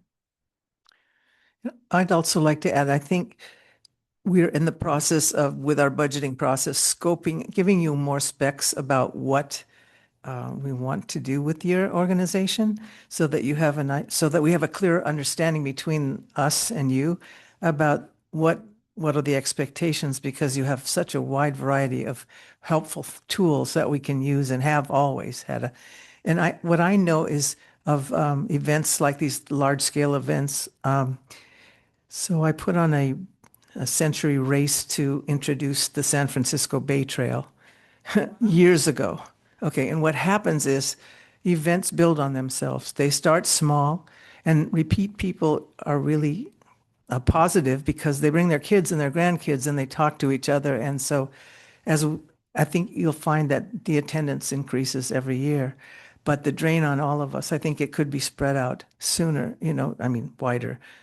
So that's just my opinion about the value of these things. It really is one of those things where the entire community has access to all of us. I learned a heck of a lot sitting in both the Southern Marin Fire booth and also our MWPA booth, because I sat next to Josh and they were asking him about grants, which is, I learned, when we can say yes and when we have to say no, and how to do that without offending people or giving them alternate suggestions. We can't give you the money, but if you go over here, you might be able to talk to a master gardener who can tell you what to pick out of your garden. Anyway, that kind of thing is really helpful. So I just like to add that. Yeah. Anybody else? Yeah. Hey, Bill. I served on the a Fire Safe Marin board for, 5 or 6 years. So I'm pretty familiar with both. I'm really, I think what we're seeing now is the maturity of this board and the JPA and the collaboration. with a very strong messaging that Fire Safe Marin has put out for decades. I think there's been some ups and downs and hiccups as we've tried within this agency to figure out how to coordinate and collaborate because we have a lot of overlapping roles. And as long as we keep that top of mind, I see the advancement of the maturity of Fire Safe Marin's capacity to do community outreach and public education as really have gotten a lot stronger in the last 6 to 7 years, and the leadership now moving forward in a collaborative way. So I would encourage more of this, and I'm pleased to see that Fire Safe Marin has spent years developing tremendous media materials that are very supportive of what the work that MWPA does. So there is a lot of overlap. I just want to make sure we keep understanding, and I think that's what we need our management committee, et cetera, to keep the roles defined so that, because we're a small county and we all do a lot of different things and we do a lot of overlap, I think just for clarity's sake and for fiscal responsibility, we just need to keep an eye on that to make sure we all stay in the particular lane that we are directed to be in. So, Yeah. But Fire Safe Marin is a jewel that we have in this county, frankly. Todd has a history, right? You have been in it for a long time, right, Todd? Yeah. Yeah, and you were here first. You were doing this before us. Okay, Director Goins. Just a quick comment. I like that we have specific metrics around public education information, and I like what I'm seeing is the project appears to have prioritized those as the objectives and the deliverables, and so thanks for that. It's nice to see that we are maturing as a board. We've had a goal for 5 years. We haven't had any metrics. We haven't had any clarity in regards to what is it we want to achieve as an authority. And now we put those words in print, and I see that you're putting those words in print in your work plan. So I appreciate that. So thank you. I'm looking forward to seeing what it says. But Ember Stomp, I've been to Ember Stomp, and I want to say the highlight of my Ember Stomp experience was watching Bill Tyler introduced IBHS folks and light stuff on fire. And that we had a partnership with IBHS and a hardened home and a non-hardened home. And it took about, I think, 30 minutes for the non-hardened home to burn down. So I understood that it was perhaps not planned for this coming Ember Stomp. I would hope that you would reconsider, given that now we have more time. Let's burn something down and get it in the paper. That was really cool. Yeah, if I may, there was a lot of great questions and comments there. I do ask that, we're going through a process with the operations committee. The work plan itself, that scope of work, came directly from feedback from agencies. It is in complete alignment with the goals for public education and outreach that have been identified in your strategic plan that you've developed. The JPA itself includes public education and outreach as one of the 5 pillars of the MWPA to try and reduce the risks. And there is a clear line that was drawn from the goals to the metrics, and this scope of work is intended on moving those metrics. And those metrics were only just received recently. I think it was at this board maybe a month ago or so. So when it was actually adopted. So we will be presenting to the ad hoc committee our numbers, the numbers that you see in the budget, and responding to Director Kurtz's comments that money goes here or it goes there, and it affects. She's absolutely right. And so. When we cost out these projects, we're going to tell you what we can deliver on, and then we've also been asked, what if it's only $1 million? What would we lose? And so we'll be able to talk about that. So appreciate the time. And just one last thing on the communications coordination component. So just Monday we received from Charlotte some language to be able to kind of take a look at and incorporate. We have received other emails that kind of described what that position would entail. There was information that was in the survey that was conducted with the interviews, that there's a lot that is being asked to correct by the addition of that position and or updates to the communications plan. So more extensive than I initially contemplated that, that we might be able to deliver on. And so this is something that I'll be talking with the operations committee about, ultimately. So thank you very much. Okay, well, I'm curious about that comment. Okay, so Charlotte sent you something on behalf of MWPA about.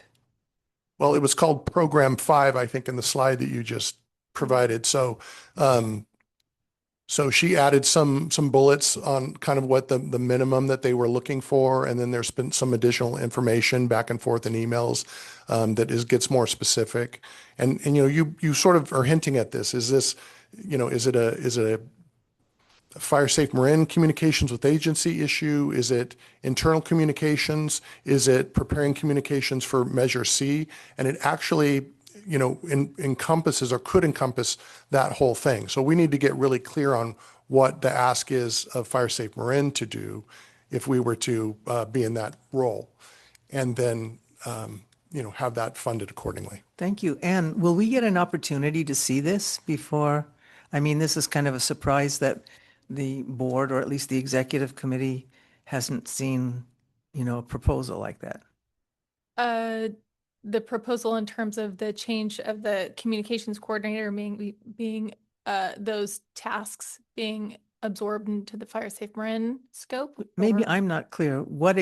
So it sounds to me like Charlotte is proposing specs, what you will do for us as the key person in communications, or Yeah, as we're part of working your- with Charlotte to just help draft what we've been thinking of, and taking those kind of communications coordinator ideas and at the request of the operations committee, envision what that would look like if there were a series of tasks that were added as Program 5 in the scope of work.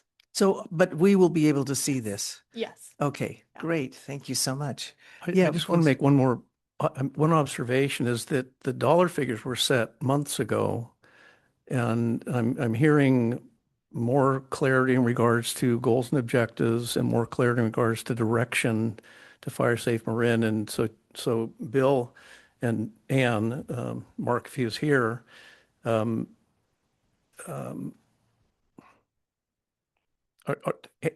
in the executive committee, when we looked at the metrics and talked about what are the words we want to say, what are the 4 metrics, and what do we specifically want to say, one of the discussions that came out of the executive committee was, so how are we going to proceed in building out a public information education program? And the discussion was, and it was Julie, I think, that made this asked the question.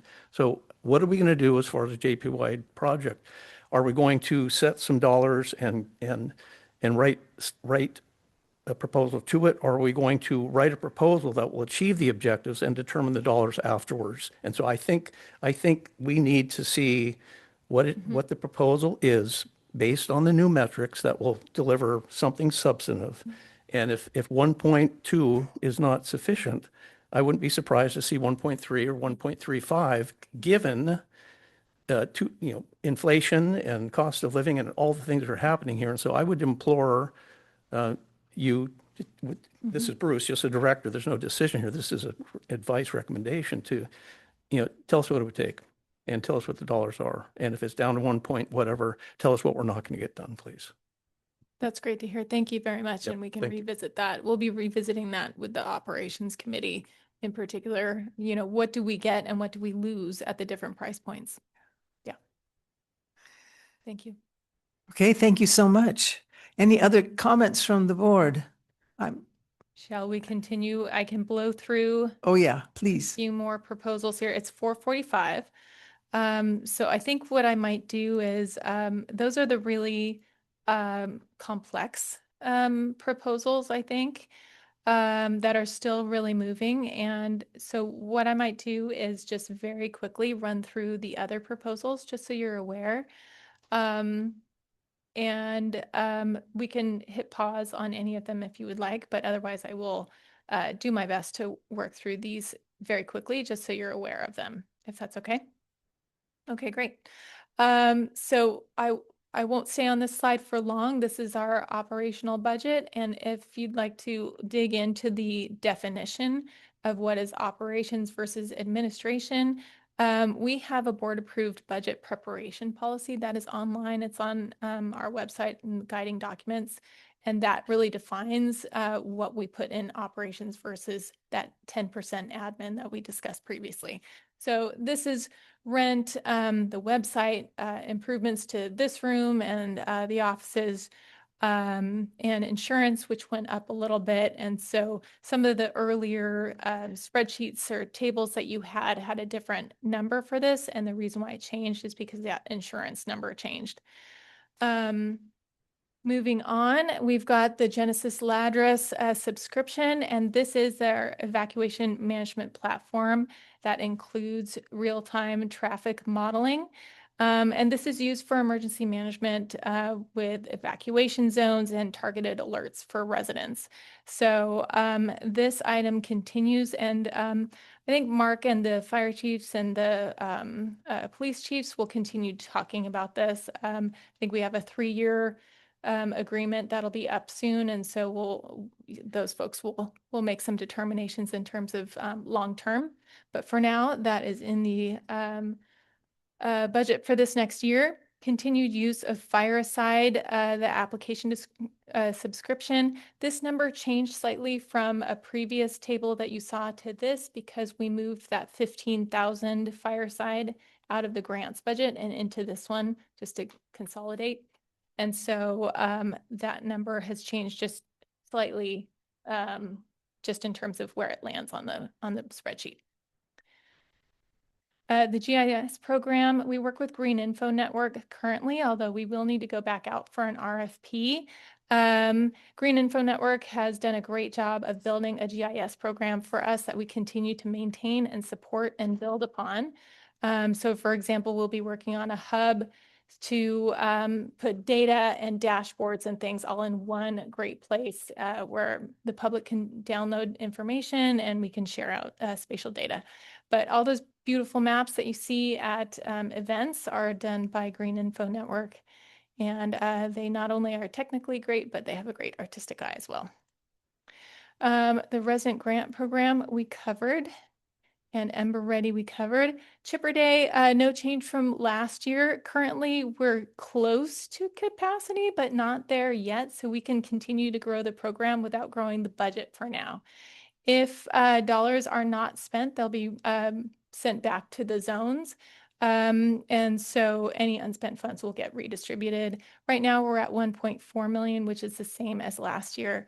I do know that signups are pretty strong, and so we don't anticipate too much of unspent funds this time. And public education we covered. This item is related to data and partly related to the CWPP. There are 3 components to this item. The data-driven decision-making, I added a different title to this because it was just too confusing. There are 3 components to this, kind of 3 buckets of funds for this. One is supporting the metrics and the dashboards. So we collect all that data. The vegetation management specialists and the program project managers go out and they draw their polygons where they've done work. They send those polygons to Green Info Network. They clean them all up, make sure we can display those online and it's all accurate and consistent. Willow Labs then works with that data and updates our risk modeling. So we've done all this great vegetation work. How much did that reduce risk? So these dollars go towards that and also the on-parcel risk modeling. So all those fantastic inspections that happen, the modeling gets updated using these dollars. So that's about 40,000, 41,000 for next year. In addition, ongoing as needed support, that's listed at 56,000. So that's the idea where, you know, member agencies or Marin Wildfire have questions. We want to dig into the risk modeling, want to dig into pathways modeling and really think through projects and programs. Willow Labs can sit down using this bucket of funds to kind of think through all that modeling and how to work on your project. So that includes about 20 hours per zone for folks to use as needed. And then finally, CWPP updates. So a few bits and bobs for fiscal year 26-27. Some items are things that came up during the process that just didn't have the time to incorporate. So for example, what about, you know, added data sources like ignition sources that maybe we could add? And so this bucket of dollars, 47,700, addresses a few minor updates for 26-27 to our dynamic CWPP. In the future, we can decide how frequently the CWPP should be updated with new fire modeling, etc. So the total is 144,700, and I would say that the metrics we want to make sure we continue to do the ongoing as needed support. I think Willow Labs gets a lot of calls for meetings. As a CWPP, we want to keep our CWPP updated and dynamic, so this is one way to do that. The next item, environmental compliance program. I have 2 slides here, just so you know. This includes new environmental compliance for new projects, 1 per zone. So 1 exempt project per zone at about a cost of 17,000 per. It also includes support for existing projects. So just because we filed the NOE doesn't mean we're done with environmental compliance. We continue with nesting bird surveys. We continue with geological surveys, botanical surveys, cultural resources surveys, coordination with the tribe, right to enter agreements, Caltrans permits, et cetera, et cetera. So, for example, we just applied for a blanket encroachment permit from county DPW, which is great. So that means all of us all year have to do 1 permit to cover all the roadside vegetation management that we're all doing. So one time they love our environmental compliance program. And so they said they were totally comfortable working with us. So fantastic. So we just are getting that done this week. So this also includes a lot of data management, meeting facilitation, etc. So I wanted to just address questions about environmental costs over time. I dug back into past work plans and kind of looked at spending over time, and I decided to graph it.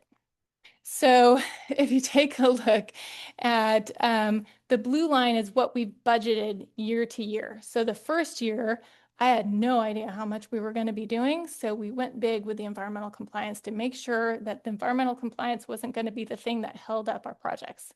So we actually budgeted $750,000 the first year. And then we've been working on that kind of rollover each year since. So the next year we budgeted 540, I think. And then the next year we budgeted, 371 or something. And then this last year I went real low, went 217, which was not enough, but we were banking on that rollover and we're going to be pretty much close to 0 by the end of this fiscal year. So if you take a look also, this is the number of projects it's supporting. So in 22-23, we had 34 approved projects. And these are not the CalVTP projects. I'm just counting other projects that are supported by this budget. 23-24, we had 37 projects, 24-25, 42, and now we have about 46. We're only through these numbers only go through January, and we're already, we've spent quite a bit this year, a lot of expensive work. So we went with kind of low hanging fruit projects in the beginning. Then we started adding projects with more complexity, and now we're working in the kind of white whale of complex locations, which is the coastal zone. So that's adding to the cost. So you can see that little bit of a bump up there in the orange line where environmental compliance spending is going up. So such is the way of things working in the coastal area. So this budget also includes some monitoring. Novato and Santa Fe reached out and wanted to get some residual dry matter and other monitoring on grazing projects. So that's going to include, so this budget includes about 50,000 to work with another contractor who are very well respected in this field to do some monitoring for us. And that will likely include Central Marin as well, because there will be potentially new grazing next year. So that's the environmental compliance budget. Vegetation management specialists, we have two covered by this line item, 250,000, who help with all of the above and help support work in the field, especially for the smaller agencies who do not have staff to go out and manage crews in the field. We also have a couple of $100,000 here. This is the same budget line item that we included last year to support work in coastal Marin because of the high regulatory requirements in coastal Marin.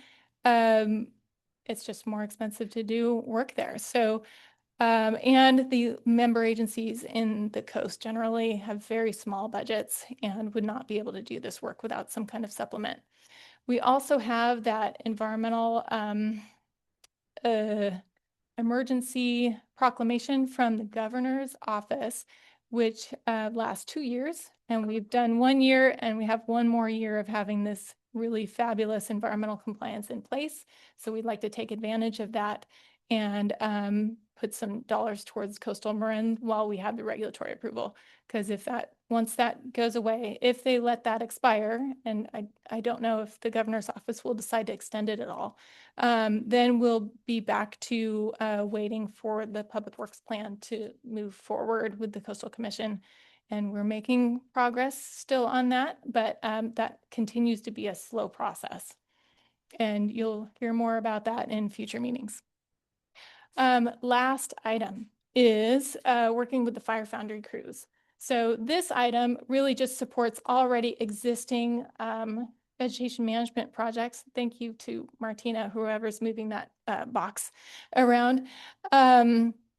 So Marin County Fire came to us with the idea of giving, because they have outside funding, giving discounted crew time with Fire Foundry. And this makes sure to use Fire Foundry for vegetation management and fill up their calendar.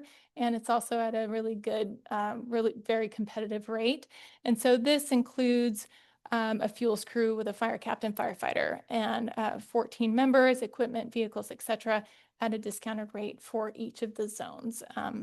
So that's 252,000. So we got through it all. Yeah. Director McMillan.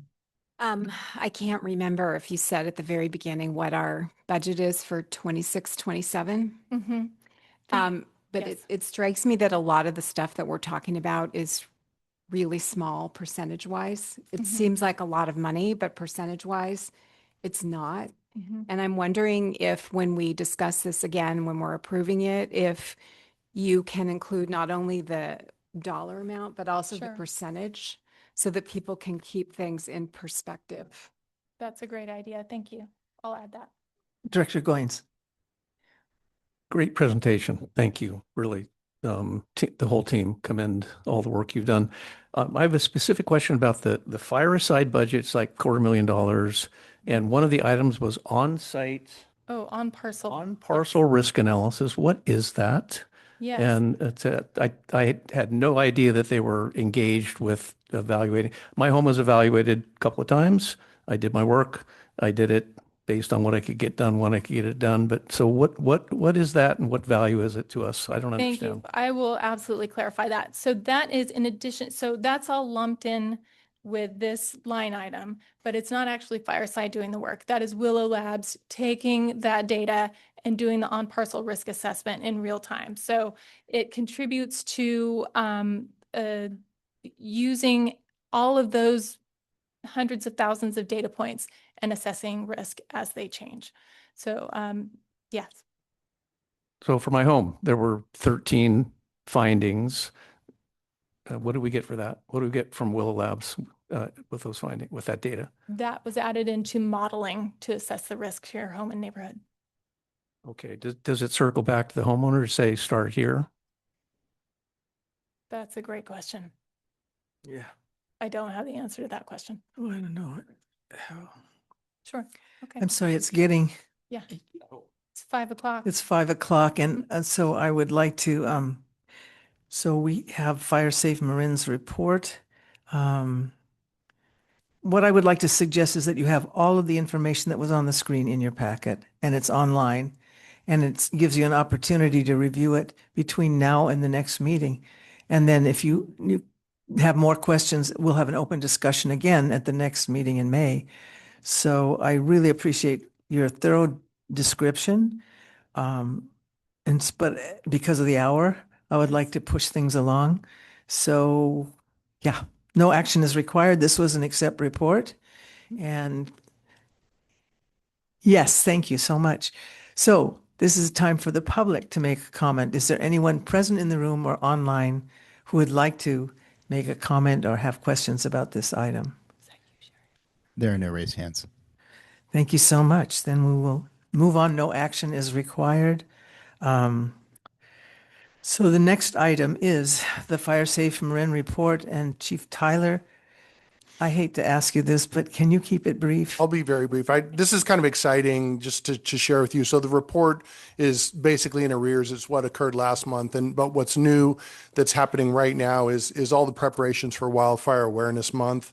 And so when you think about that, it's really the kickoff to the fire season in terms of communicating to the public. The rains have stopped, the gardens are growing, and everybody's really thinking about what they need to do.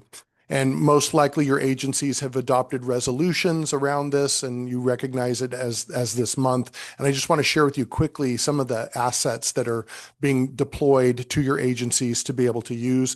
Of course, the Wildfire Preparedness Public Forum, where we're going to cover the CWPP on May 2nd. The fact that it's also a day of action through NFPA Firewise, and we're going to be driving people to try and sign up for chipper days. And then it just also runs on top of the National Wildfire Awareness Month. There are media assets that have been deployed to agencies that go through the IJ, Point Rise Light, KWMR, Marin Voice, etc. Website, newsletter, e-blasts, in-person, and social media. And then every agency receives their own specific toolkit with special social media posts with agency branding in English and in Spanish that covers a series of topics for the entire month. And so there was obviously the press release that goes out about all of this. We're trying to also get into the San Francisco Chronicle. There were the Marin Voice that was mentioned earlier, and then the April newsletter that just broke that covers the event on May 2nd. Over 50,000 e-blast went directly to homeowners. We also had print and digital, so you can kind of see how it's co-branded with all agencies, including Tiburon, because Tiburon is paying into the CWPP. So their logo is in there as well. And you should have by now received a personal invitation to attend that went to a list that we have of over 205 people. The topics there on the left, you can see designed to every few days come out with a new important high level context. And then on the left, you can see all the different versions that have the specific branding of your agencies available. And this came after we went to every agency and asked them, what would you like to have in this? So you can see, here's some just examples here, both in English and Spanish. We updated our website with all of the information, so it'll drive people to get complete info. And then everything again is in Spanish, so just showing you that. And then I'll also make this available to you so you can see it. You can see we started back in March and all of the different assets that are developed and are still to be delivered in the last 2 weeks. So that's the end of my report. Thank you. That was really speedy. Thank you so much. What is KM? I mean, what are the call letters for the KM? KWMR, that's a radio out in West Marin. Oh, okay. We don't get it here? I mean, it's radios. Maybe you may be able to Okay. stream it or something. Thank you so much. All right. So I'm going to move us along. I mean, are there any comments or questions? Hearing none. Public, are there any comments or questions from the public? No raised hands at this time. No raised hands. Great. Okay. Item 10, information items. In your packet, you have minutes from the Executive Committee and the Ops Committee. Is there any action? I think that's an information item, right? So we don't need to do anything there. Too late for your comments and questions. Sorry about that. We're moving to item 11, board members' requests regarding future agenda items. Do any of the board members have a request for future agenda items? Not at this time. Okay. And that's one I'm not going to the public because we're asking the board members. So good. All right. So item 12, adjournment. So I will now adjourn the meeting. Thank you so much for this very substantive meeting, and thank you again. And we'll see you in May for sure, and hopefully on May 2nd at the Exactly. Embassy Suites at 9:30 or 10 o'clock in the morning. I'll be Yes. there. Great, Okay, thank you. Thank you, everyone. Too much. But it's a